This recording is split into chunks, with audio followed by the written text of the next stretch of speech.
We start with an exclusive story tonight, first reported by our partners at Investigative Post.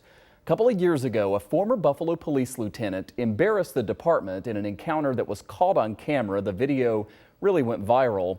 Now that episode could end up costing taxpayers money.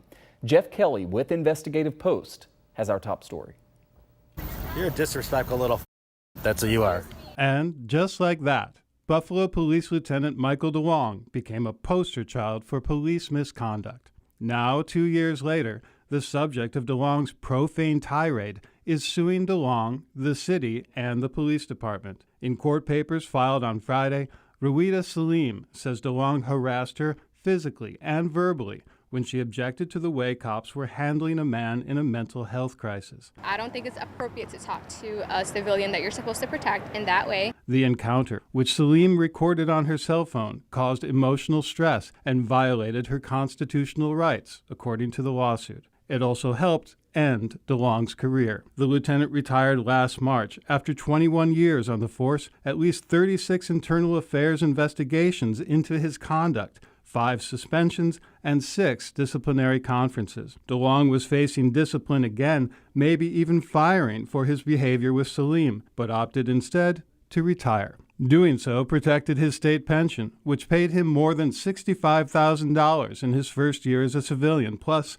lifetime health insurance. But as Salim's lawsuit demonstrates, DeLong's conduct on the job continues to cost taxpayers, and not just in retirement benefits. A different lawsuit arising from DeLong's conduct, this one in federal court, was settled last month for $50,000. Another lawsuit is pending. Salim's attorney is Brittany Penberthy, who has represented lots of people who claim to have suffered abuse at the hands of police. She says she's gratified that, at least in this case, the police department took an officer to task for what he did to her client.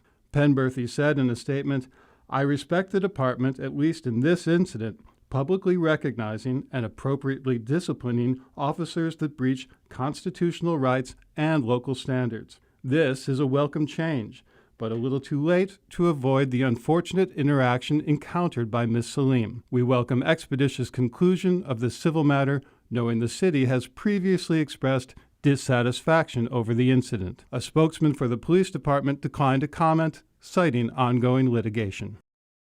And Jeff with Investigative Post joins us now live. So Jeff, there are 3 lawsuits here just involving this one officer. I know there have been a lot of lawsuits like this over the years. Do they usually end up costing the city and subsequently taxpayers a lot of money? Well, in many cases they do, Michael.